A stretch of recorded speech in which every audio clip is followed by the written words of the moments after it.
It's like the whole city in the exhibition. So you have a small city and you have like photo exhibition all over the place. So everyone can see it. It's like really a good setting. So it's like really pleasing to the eye. You have exhibition from photographers from all around the world. It's not just French. You have like, I don't know, photos from Iceland, for example, set it in a park. So you passing by, it's like really cool. A lot of people are, visiting that city. I mean, it's in Bretagne. Yeah, but it's like for me, this was like a really good like exhibition. It was kind of there for people to enjoy, and also it's like on the way. You don't need like to go somewhere in the closed area to wait for a line to get in. It's like just there, and you can enjoy it, and it's for free. I mean, it's not just because it's for free, because it's like approachable in that way. Yeah, here in Barcelona there is like several exhibition like this also, in the way to like to export an exhibition outside of the museum. Um, there is this kind of way doing it, like printing photo and put it in the streets. Here you can have like a photogenic festival, which is a festival about argentic photo only, and it's like a photo from all the world also. And normally it's in Barcelona and Vilassar de Dalt. It's like in the Spain coast, Costa Brava. And you have also like all the light festival. You have here the Festival Yum in February, which is a festival about installation, like a digital installation, an architectural installation. You have a lot of mapping also. In Florencia, also you have like El Festival Colores, and it's like a mapping and bridge in Florence. In France, we have in Lyon, le Festival des Lumières, which is big festival also, like outside. It's a good way also, um, like export exhibition outside for people that really cannot go to the museum for like hour, for example, they're working or they have no money or they just don't have this habit also. It's a way to discover. Yeah, I've heard about I think it's called Nuit de Lumière, like in In December. Lyon, yeah, Yeah, in Lyon. I saw pictures, like it's lights everywhere, and it's like, you know, all kind of colorful lights. It's really good. It looks good. I mean, También en Girona tenías como el festival de mapping y en Francia tienes un centro también súper bonito, pero es muy viejo ya, que se llama Futuroscope. ooh. I think I went there when I was 5 and it was already old. And it was already old, but it was really the start beginning, the beginning of the mapping and so on. It was Yeah, really immersive. It sounds that is something new, but you were 5 and I was 11 when I went to the Futuroscope. yeah, And I yeah, remember it was like, yo, all the things yeah. that we see that it seemed like really open-minded now, it was on that time already on there. Do you remember the floor immersive 3D all over? So I think it's like really giving space for the old that was already existing and really progressive. Is like give space to that also. It's nice. But Futuroscope for me was the best. For me was the best experience in my life of visuals because I was 11. It was the first time I went to this. I don't know. I saw 3D with the nice, like VR that we are doing it was nice.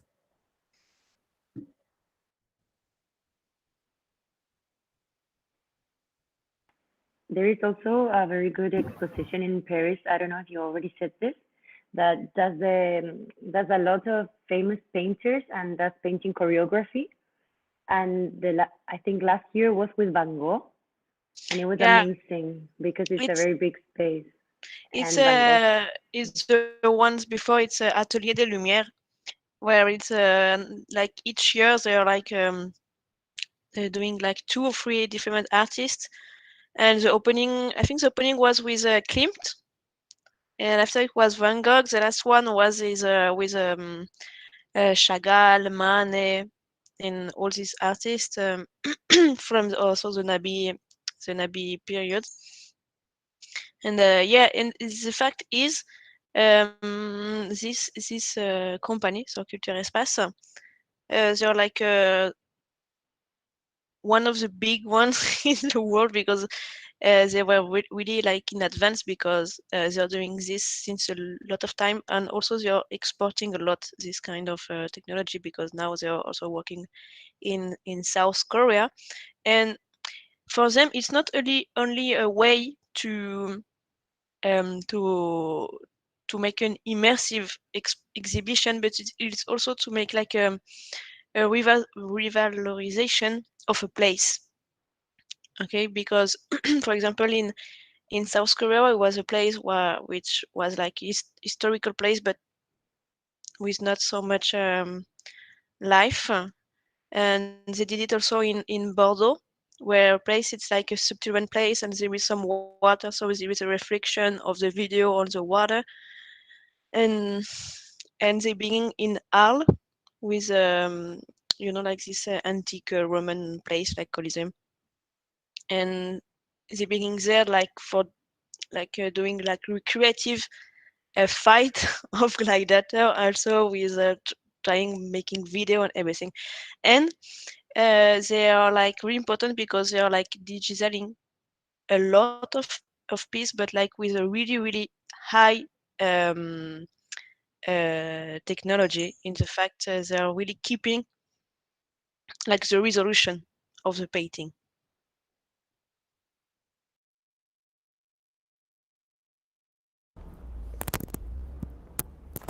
Hello.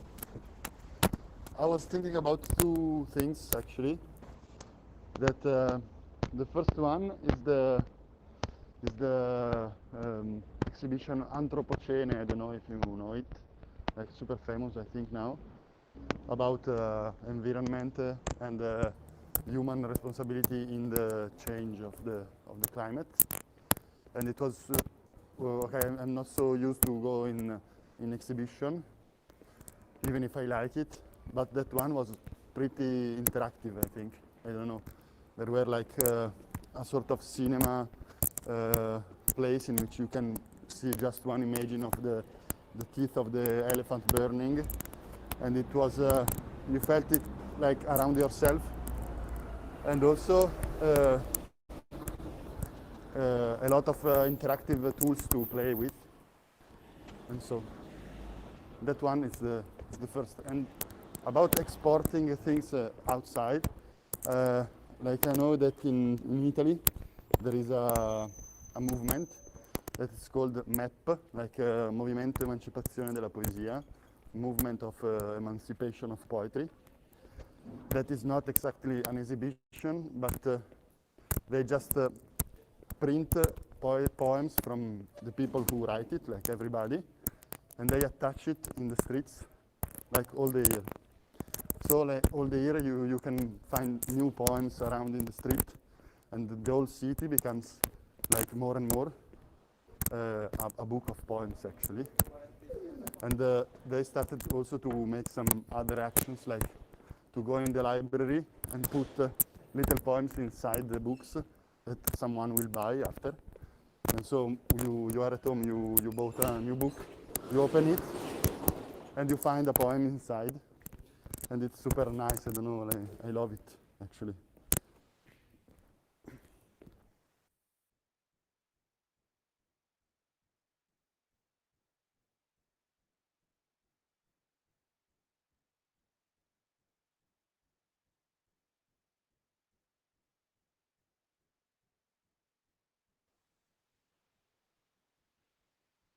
Sí, en lo de también de exportar afuera el arte y la cultura. yo me recuerdo, no conseguí el nombre de la compañía ni de la obra, pero me recuerdo de cuando estaba en la universidad, había un ejemplo de un artista que había hecho sacar la obra de teatro afuera, pero en el sentido de que las personas estaban en un bus que estaba así, entonces tenían sillas de los dos lados, así, y el bus tenía un recorrido en toda la ciudad, y en toda la ciudad había actores que estaban sincronizados con el bus y que hacían las escenas cada vez que pasaba el bus. Y entonces el recorrido entero era la obra de teatro entera también. Y me pareció muy interesante de que sea, bueno, primero afuera y no estático. Y sí, también es una manera de hacer una obra totalmente diferente.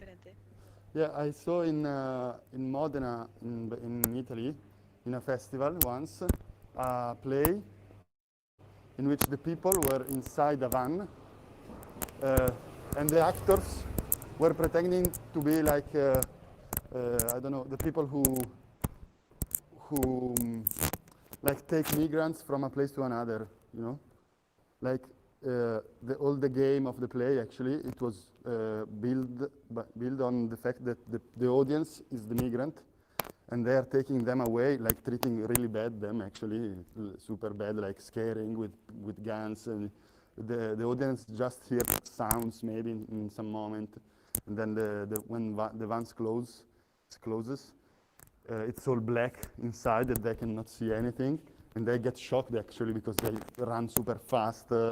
You feel a lot of emotions and scares, and yeah, it's pretty strange as theater play actually.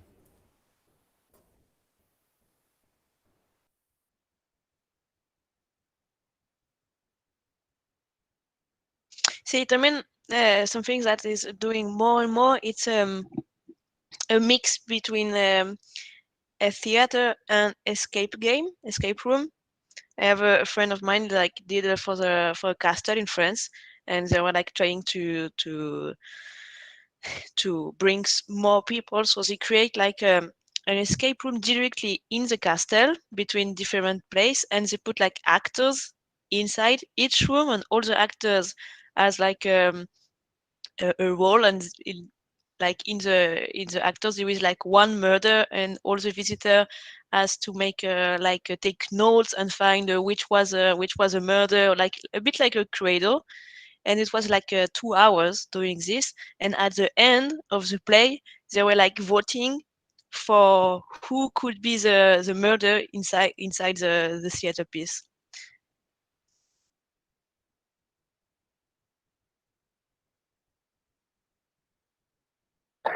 Alice, I've seen also something like that, and I think in my experience, it was super cool because it was improvised. So of course they already had some possible phrases, turns, and everything, but the actors were really reacting to what happened inside and outside of the room. Like, for example, outside there was a loud noise at some point, like something fell, we don't really know. And the actor was like, oh my God, what was that? Maybe I don't know, cook slammed something, whatever. And I found it super funny and at the same time super interesting because, yeah, it was very, very well interpreted. And the audience was really taking part into this process. And also a thing that I wanted to say, it's that this reminds me a lot of Borat as well, which is a kind of a very different kind of art. I think it's very courageous, for example, because he was really bold and direct and was never afraid of doing anything weird. As much as he needed a really good lawyer to be able to do what he did, because he always was chased by people and police as well. And yes, in this sense, he was kind of recreating art in a very, how do you say,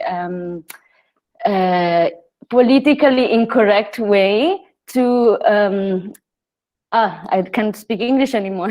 Come si dice denunciare? Denounce? No. Denunciare some problems that are, for example, in American society, like homophobia and patriarchy and all of that. And I found it really interesting. I don't know if you guys have seen it, but I think it's worth it.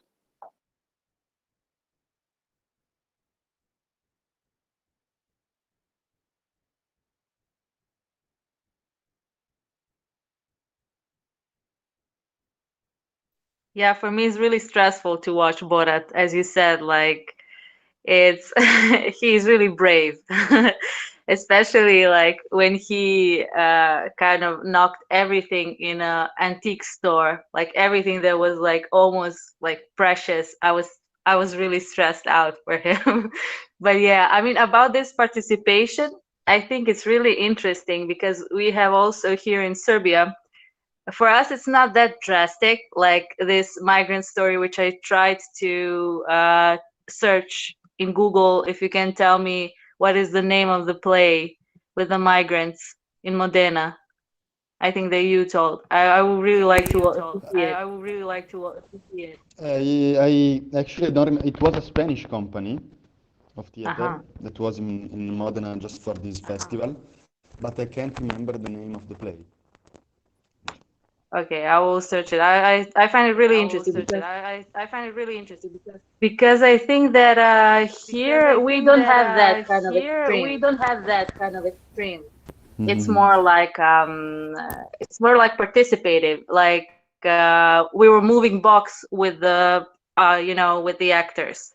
It's more like being in the space, like actors, like even passing by you, even touching or something. It's kind of this thing, like being part of the play, which is really interesting for me because here for us it's like independent theater doing this kind of things. It's not on the national level, something that could be in like a national theater or something like that. I find that really interesting. I think it's a really good approach, like in new theater practices, for example.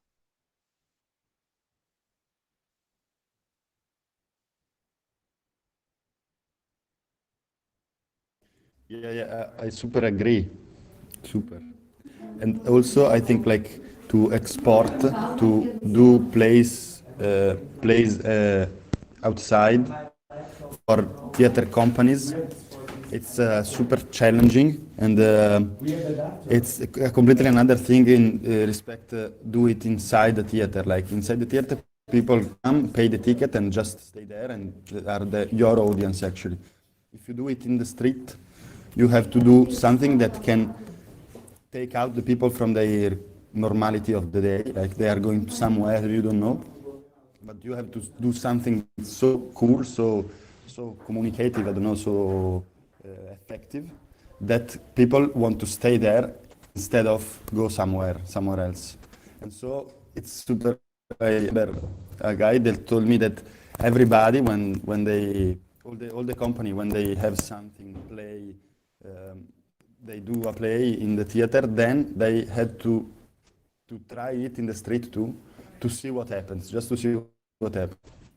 And I think it could be amazing actually. Also because you bring something new in the streets and like destroy a little bit that normality that a lot of times it's a little bit routine and difficult to go out, no?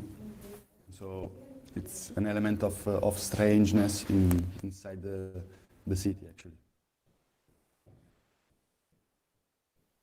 But you can also create an immersive theater play inside, like because there is some theater plays that is not able to be outside, like dramatically, because it can be losing something really important in the play if you export the play outside. And I think um, I experiment like play inside the theater, like playing with the public also. For example, it was more like a clown play.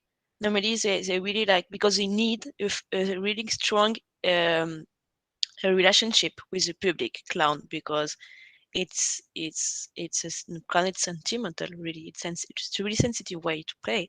And for example, I don't know if you know Slava Snow Show from Slava Porunin. It's a really famous Russian clown, but really famous, and he's really old, and he has a place in Paris, like it's yellow El Molino Amarillo. And in this play, they are like really interactive with the public, because they are like posting like enormous balloon on the public. They're like making like a spider web directly on them.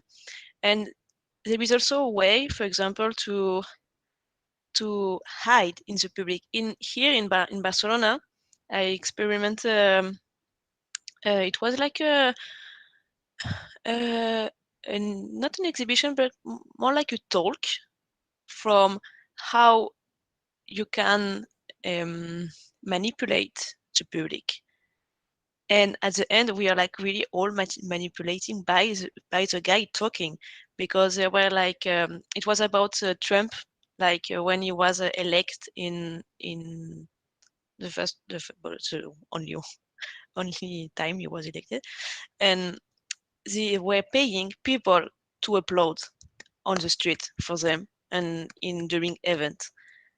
And at the end, we were talking with it, and after like 30 minutes talking, the guy finished and people begging to applaud. But like half of the room was fake, actually.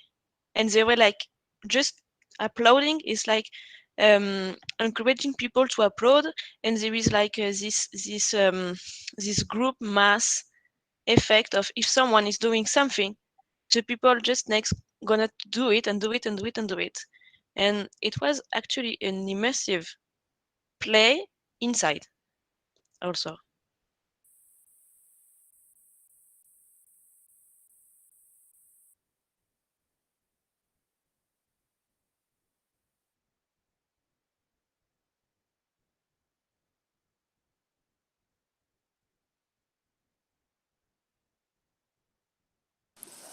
Yes, to me, it's not just like, because we're speaking about theater and after that and something like that. I experiment this like in London, but with street musician, because it was like super full.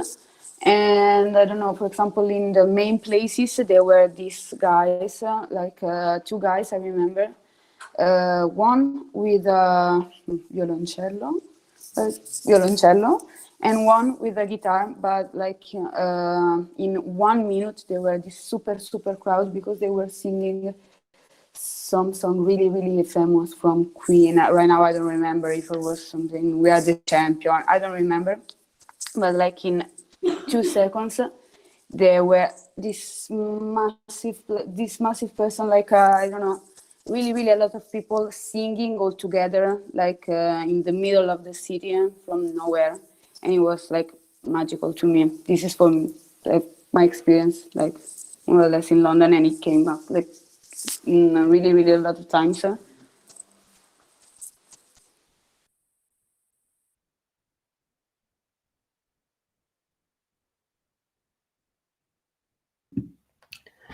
would like to say that sometimes I really think about like why they started in the beginning of the century, all this immersive stuff, like being on the street or projecting videos, and somehow we didn't have space to grow up. And I think like it's really interesting now that we really need that connection also with the, not in the beginning of the 21st century, the beginning of the 20th century, with in the 20s. So I really think like, how can we just go a little bit beyond it, and like. But it has a business reason why there is more experiences and immersive experience, because during the Democratisation Cultural, it appears that museum and cultural place were losing publics, because it was monotonous. and the cultural product changed. It was not anymore like only a cultural product you have to go to see, but you have to feel. So like the sentiment, the sensitive experience, and like just experience took more importance that actually the what you are seeing.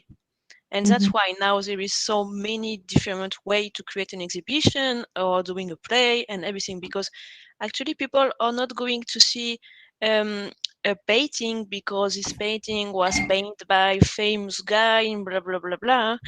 Like people does not want only knowledge, they want the sensitive way to capture this knowledge, and that's why now there is so many ways to do things. Yeah. It's really interesting because there is a lot of theater, like you were talking, Nicole, about the theater, but you have Grotowski, Artaud, all these guys. Even in dance, we have a lot of people that are experienced and creating from the beginning of the century. A lot of our Dadaism, they were already creating this thing that we are creating now, like the video dance and so on. Nothing new. We are not doing anything new. But it sounds like that there is the purpose of commercialization of it. But somehow I really think what we are losing on also in these senses, no? Because if you want to consume experiences, maybe you feel you need this always this, I don't know, you are always trying to feel something, and sometimes you just don't have time for not feeling anything. Kind of strange what I'm saying. No, We need more. The sensation of more. It's kind of capitalist way of seeing it. It's not just connected with the essence of what, I don't know, Beckett, Brest, Artaud, Grotowski, mainly men, but there are women also. The girls that started with, I don't know the name of them because, you know. Can I say something? Can I say something? First Nicola, then I. No, I super agree. Like I think sometimes about like the fact that the art and theater, like to be popular. I don't know. Like it's bad for something in like art and theater to be popular sometimes, because it become entertainment also, not just expression of what you feel and what you want to communicate, but also you have to catch the audience, have to think about how to present better, and so I don't know, and you have to give them a moment of I don't know, of relax, or of I don't know, going out from their reality and so on, and it's entertainment actually, and so you lose your probably your I don't know, the power of your feelings, of your expression, pure, no, and it's true. Maybe the people from the 20th century at first. Most of all, like they did something that was revolutionary actually. Some in some moment, like to do some play, or to bring it in the outside of theaters, or to make work on the actors like Grotowski and so on. It was a human job, not just exactly something artistical. It was really something about human, and they try to bring it to other humans to make something like a revolution, I think. And yeah, it's difficult to understand now how much the things like this are just for customers, I don't know, just to be cool, or there is still something like expression, some revolution to do about human beings. I don't know, sorry for the philosophical. I wanted to say one of the most powerful experience I've had in a museum was based on the absence of like stimuli in the way we know them. For example, it was a dialogue museum called like that, but it's actually Museum of the Blind. So it's communal art in the sense that you make an experience as a blind person, and everything is completely dark. And they give you the stick of like blind people to feel the soul. And so in this museum, you enter different rooms which represent different settings we commonly experience in normal life, but there is absolutely no light. So you have to rely just on the guide. There's a blind guy guiding you through this experience. And so you're in a street, you're in the woods, you're at a bar, and you pay. Also, you can get something to drink or something to eat, but you never see what you're getting. So it's also interesting to get to guess what kind of coin you have in your hand or what kind of chips you're eating. And this is a different experience, meaning that there is absolutely nothing to see. But there are so many different ways you can enjoy this kind of art and experience itself and grow through it, like start thinking about different ways of perceiving the reality around you. And also thinking about our condition, which is privileged. And in a way, this was super intense because, of course, it was based on the absence of some feelings, but it augmented other feelings like the hearing, the touching, and all of that. And this is it.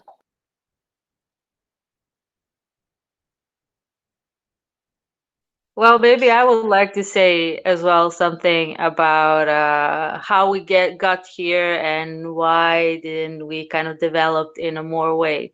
Actually, to answer to your Anna's question, I mean, I have my own opinion. I think that maybe you mentioned Dadaism or Dada. It's actually a reaction after the First World War, World War One. Kind of all the artists also went to war and they have like personal experience seeing people dying. It's really like a really big reaction to the whole situation, and it impacted on the world, you know, and not just the artists that actually been witness to all what was happening. You know, everything. I think that all the changes that happened like during the history, like when the photography actually came, you know, the whole art world changed. Like you cannot have like realistic paintings anymore. You have impressionism, expressionism, I don't know. After you have also symbolism, also after industrial, like when you have manufacturers and everything, you have Art Nouveau that actually came to, I don't know, Belgium, Spain, wherever. There was like a reaction to kind of industrial thing. They wanted to make more floral, more like animalistic, which is kind of normal. But I think now we have internet and everything is kind of available to us. So we kind of have kind of shared culture now. I think it's like the reaction on something, it should be, I don't know, and that should be, I think it's kind of evolutionary, kind of in our roots. We need something to react to. So I don't know if it's the matter of kind of entertainment, because we're used to social media and to be entertained for by a lot of things instantly. And we maybe are still figuring out how to develop. I don't know. I mean, this is my impression. I think that, as you said, like since Dadaism, you have that kind of theater, you have like this active approach and everything. Why didn't we get more now? I think that in a digital way, we progressed a lot. Like maybe we don't have like holograms still yet. I mean, they have in Korea, actually. They have like bands and concerts and holograms.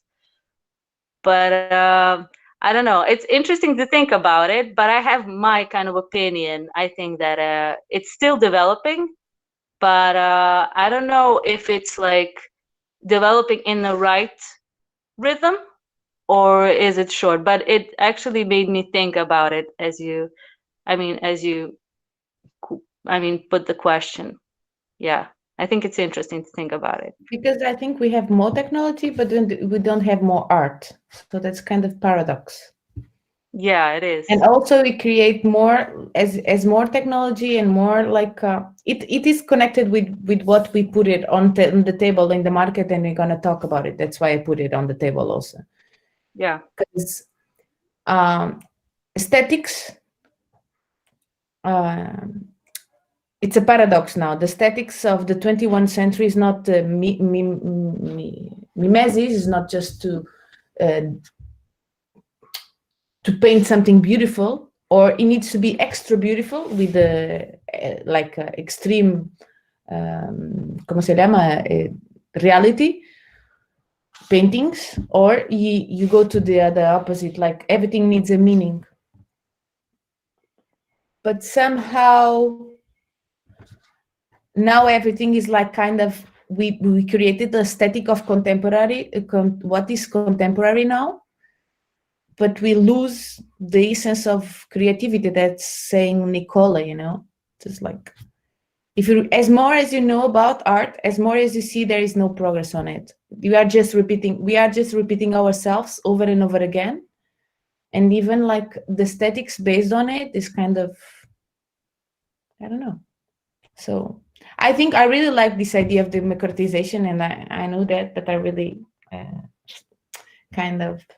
But for example, Brest were saying all the time, like, we shouldn't create, because we create like kind of this democracy of art, the democratization of art, kind of bring a new concept of sharing, but at the same time, like, if you see the texts of post-dramatic of Brest, you can see that he was already writing down about that, how people should manage and see life, and art.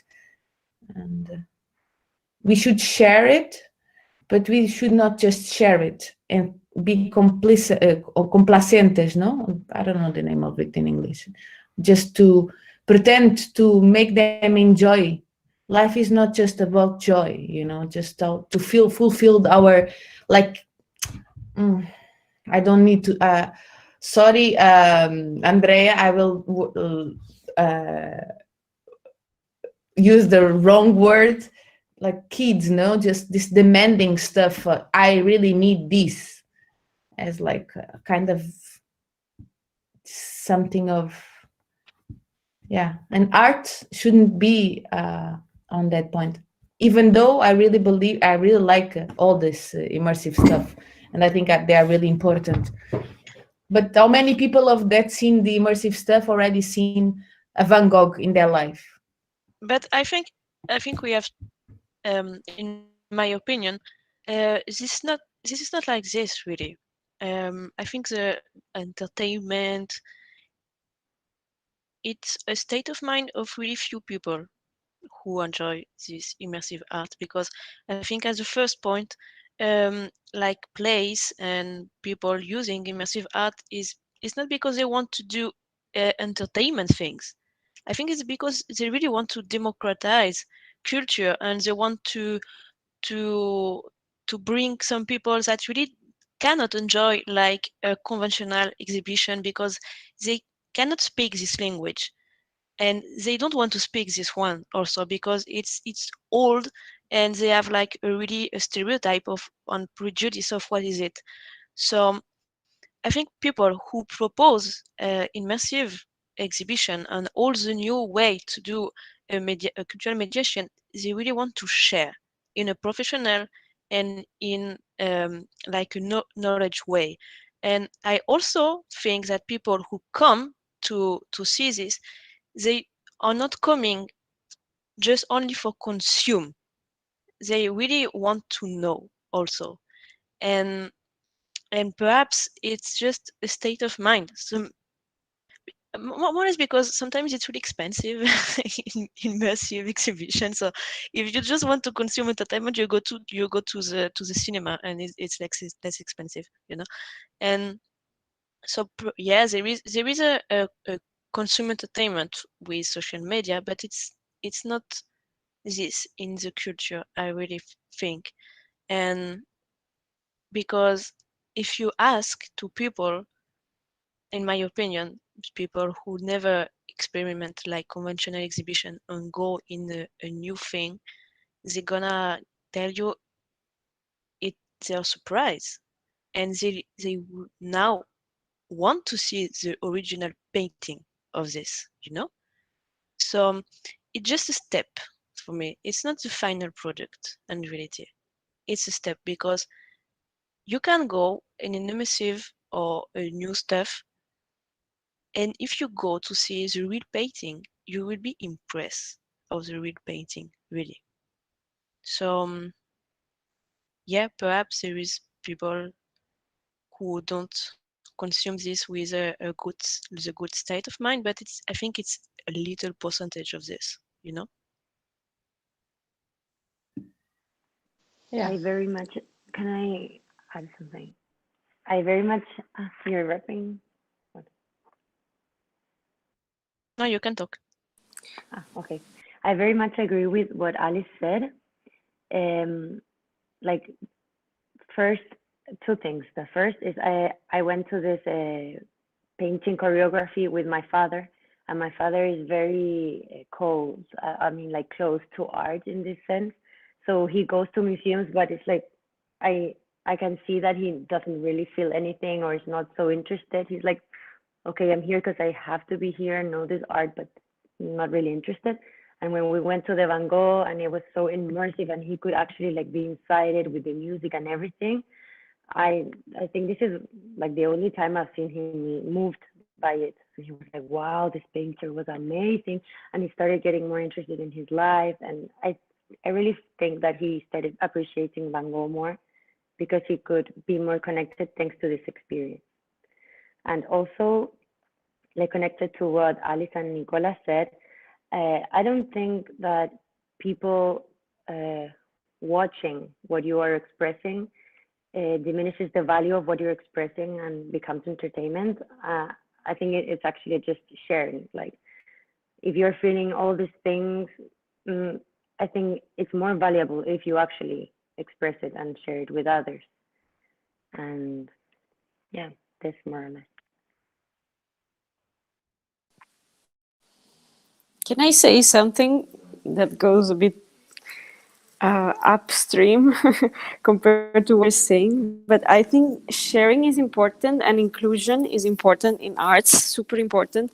But what I see nowadays is that many people go to museums and this kind of exhibition only for taking pictures. And this actually for people who would enjoy the museum. I don't know.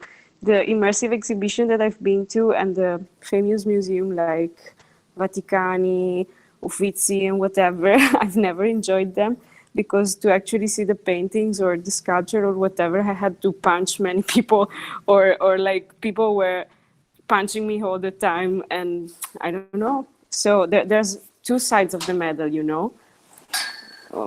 And I have no answer for this. Like I'm thinking about this lately, and coronavirus made things a bit different because now it's actually more possible to enjoy the museums. But I think these exhibitions being made by private companies and the museums getting more and more economical entities. I don't know.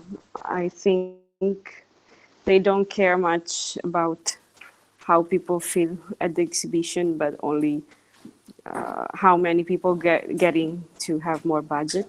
I don't know.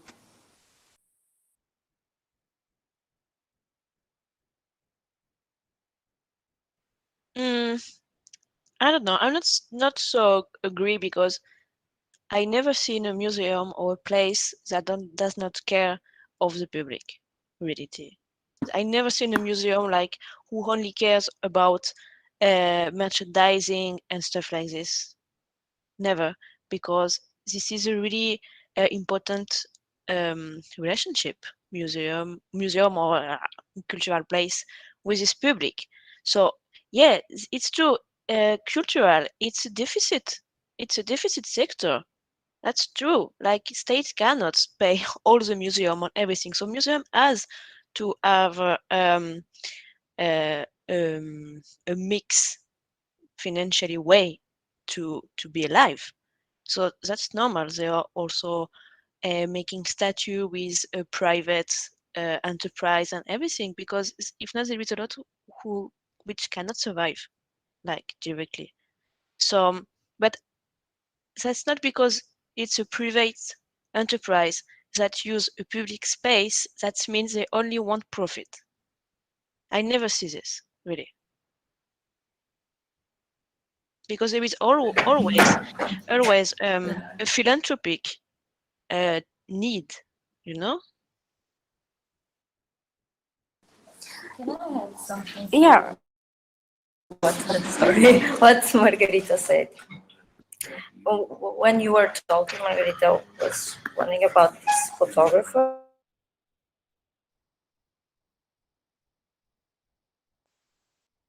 You are freeze, Joanna. Are you listening? Yeah, now sí. Well, did you hear anything I said? No. Sí, sí, sí, sí. Okay. No, I you didn't. Sorry. Can No, you you were repeat, please? you get freeze. You're freeze. I think you can talk with Margarita. Margarita was talking about the behavior of people in the museum and how they deal with the works or his behavior in the space. And I thought about this photographer, that it's Stefan Draschen. I don't know if it's the correct name.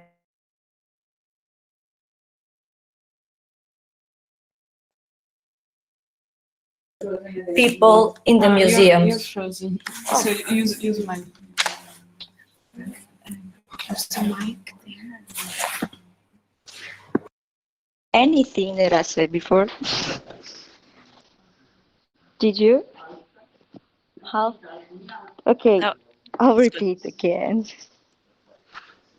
Okay, Margarita was talking about the behavior of people in the museum, and I thought about this photographer. That's name is Stefan Draschen, and his work he has a project about taking photos of people in the museum. So it's like Inception. It's people watching art and he's photographing people in the museum and how they behave, if they are in groups, if they stay too long in front of a art piece or not, how they put their arms. I don't know. How is the behavior of the body as well? And yeah, and it's another perspective to see the museum inside museum and inside of picture. That's it. Could you share again the name of the photographer, please?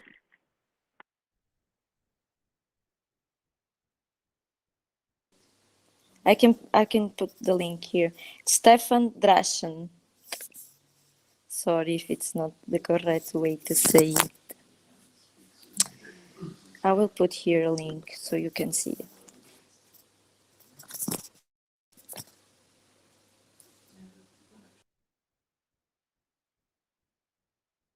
Well, to come back a bit more to the subject, because I think we go really like who someone else has or had a no conventional way experiences with culture or something that impact you and you want to share it. I have something. Can you hear me? Okay. Can you hear me? Yeah, we can. Go, Elena. Valeria, you want to share something? I thought also Elena was. about to speak, but yeah, about unconventional way of experiencing art. Well, there are many, and I want to share something I experienced in Copenhagen, for example. That's a crazy one. They put like a laser, like in a very high part of a building, and this laser every day was pointing to a different place where there was stuff going on, like activities or art. And like you have to imagine that it is very dark during the winter, and this was during winter time. So basically you could just raise your head, and on the sky you could see like this huge laser beam just pointing to a different building every day where there was stuff going on. So anytime you know where to go if you're looking for art or for something creative. I was very impressed. Also, we talked already about mapping in Berlin, like video. There are unconventional ways that are very accessible, like video mapping that can create great experiences, or like also virtual reality in the streets, bringing VR to people. And I experienced the one about raising awareness from Emergency, which is an Italian association operating in the wars. And you could connect with your phone and scanning the QR, and plus you had the set, so you could really go inside the story of people, or maybe in the other part of the world. What else? I think there are very cool and conventional ways with technology that are sometimes more like entertaining, but also about just a circle. I experienced also just people meeting in big circles, like in Italy, Arte Migrante, which is just a cultures meeting to help integrate migrants, creating in different spaces in the city, just meetings. Everybody come in big circles, play music, and tell their stories of life, about being a migrant. But something else, okay, it's just a concert where you can experience with all your senses. It changes the heat, the air. They make even rain, and you just go like in a mystic trip kind of experience. It's very, very deep. And something else, just the last thing, was in Matera, which last year was the capital of culture in Italy. And in fact, they have been very creative. Like one of the things in many houses, just the Matera, the Sassi, are many houses all together. You could go in other people's houses, which would host open concerts. So basically imagine like you walk in Barcelona and many people who are offering concerts just open their house and they play music or share art. The last one was always in Matera. It was a crazy festival. In one day, they organize all the city. They make like a choreography with like hundreds of people, starting from a main square, and everybody expressing the cultural heritage of the city with music, acting, and just so many people playing in all the city, moving like an artist, like the flow of people moving, and just kind of ritual event. Yeah. Other unconventional ways, I mean, these are mostly kind of passive way. Some of them are interacting. I believe they are most effective are the interactive ones. And also it's about giving space and opportunities to people to create, to do something. And this, for example, giving material to do something in the streets or just in public areas, public spaces. And that's also innovative media of art.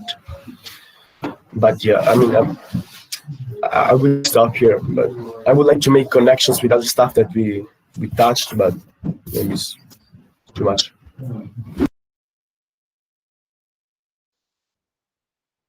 Elena?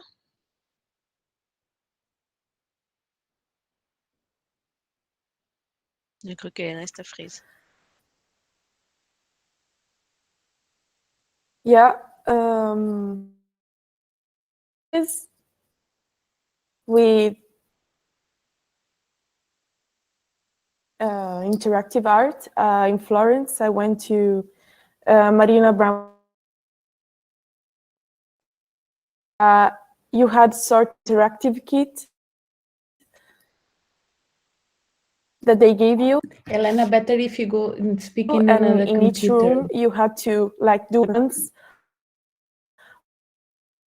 of the artists who were.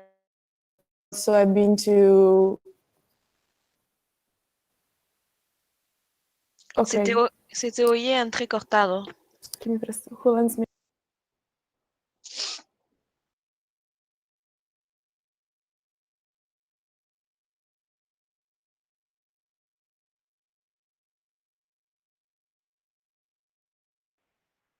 Yeah, I was saying that I've been to this Marina Abramovich exposition in Florence, and it was really cool because they gave us a sort of interactive kit with objects and papers and stuff like that.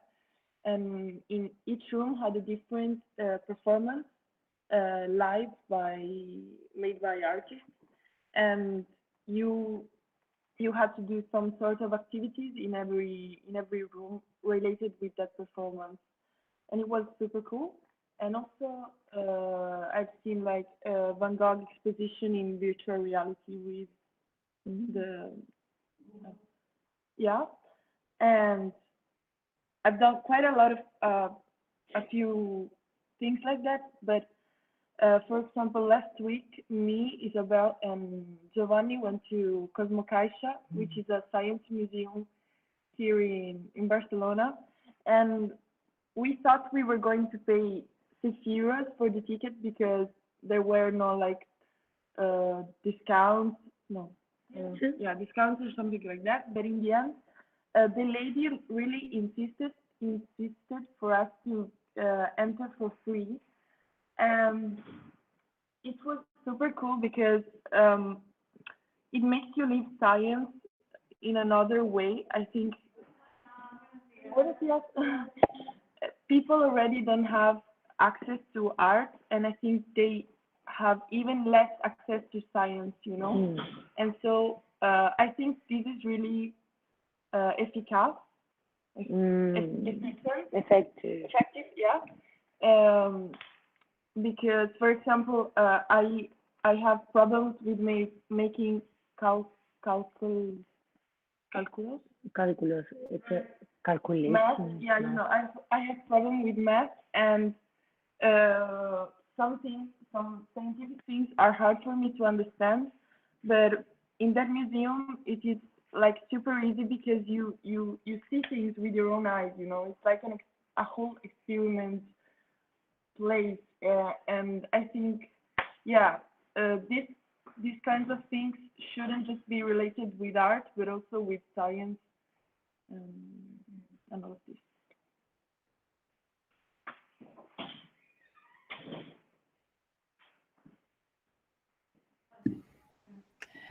Yeah, sometimes we just put things on the box and things in science and arts. How can the Cosmocaixa is a good place to experience how art can help people to develop knowledge to other sciences. I think is like, I really like that at Cosmocaixa. It was one of the first places I went in Barcelona when I came here. And for me, that I'm kind of a mixture of both. I think it's really welcome done, and because you think that sometimes we put science in a place that it doesn't correspond, but in the beginning, like coming back to the beginning of the century, the 20th century, everything was kind of connected, you know, like the ideas of time they influence also other artists. In the 50s, everything was connected. If you see Cunningham and John Cage, they were already doing like kind of science art. So everything is like more or less connected, and now more. So art can serve also other purposes, no? And this is the teaching purpose. I really like it. And also the planetarium, because I thought, I think like the planetarium is always a big experience. The first VR experience that you should have in your life is the planetarium. Sí,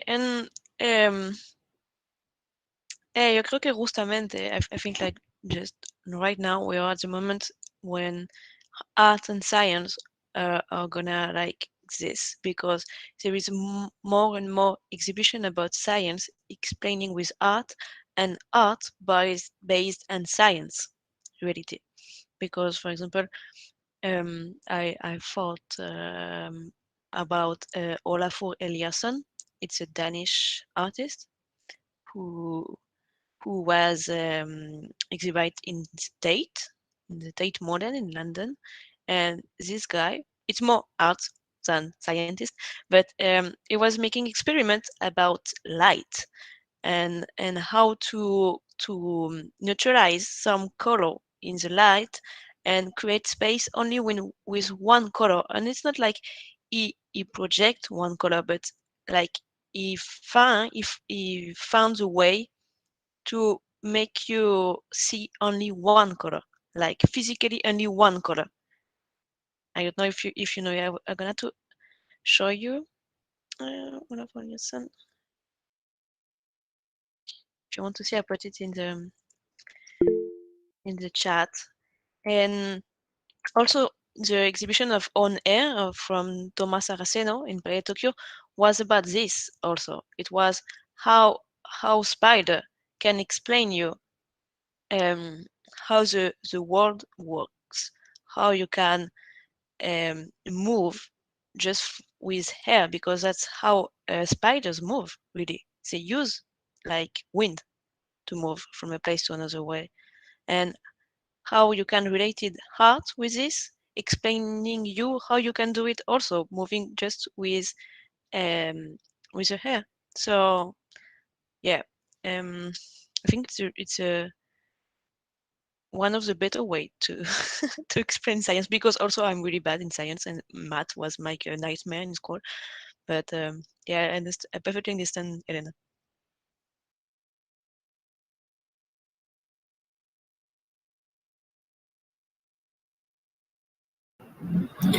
I think it's curious to reflect on sometime what we consider for art, because if art is abstruse expression, kind of an expression through of what, like what is art? This doesn't. I don't want to open a philosophical debate here, but I just want to let us reflect on this consider for art, because art can have many forms and many shapes.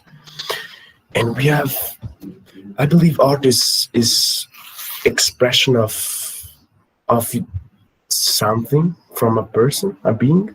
It can be also expressing information somehow, something. And for this, like we can connect it with anything. And nowadays we are seeing more art as a tool of also learning, also, like you're saying, like with science, like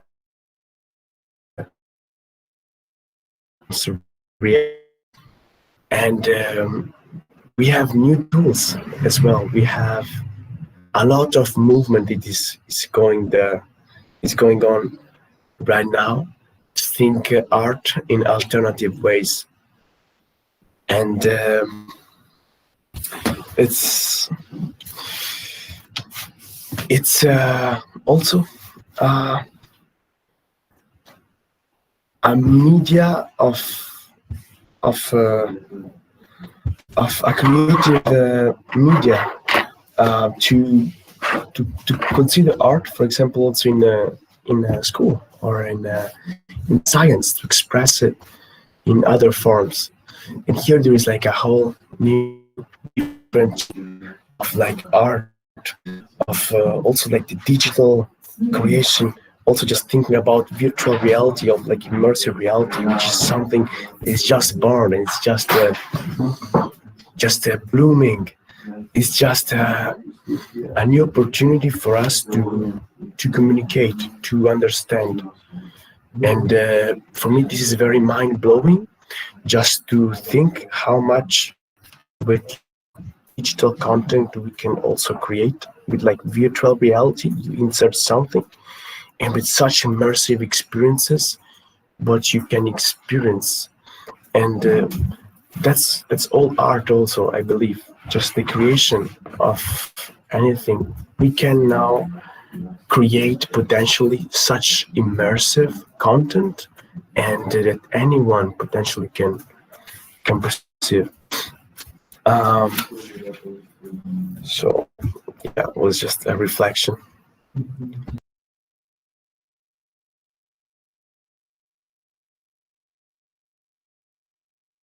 So if you want to see me online, have a game when I'm dancing inside. I will give you the name of it. A VR game. Wow.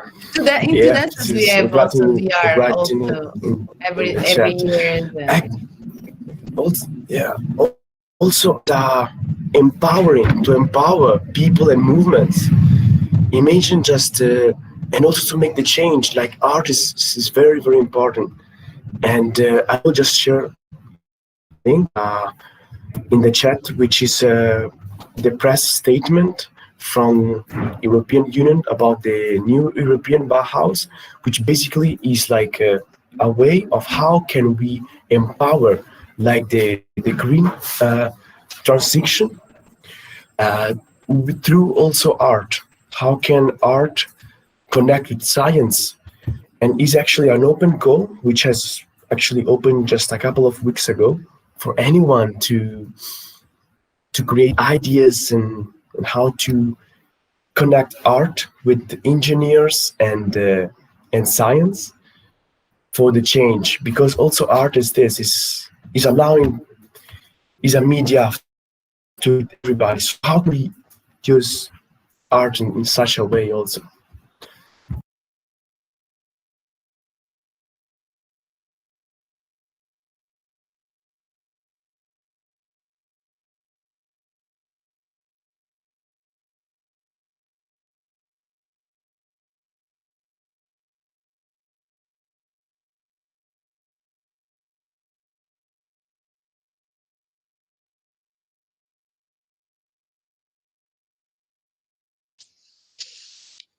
Ok.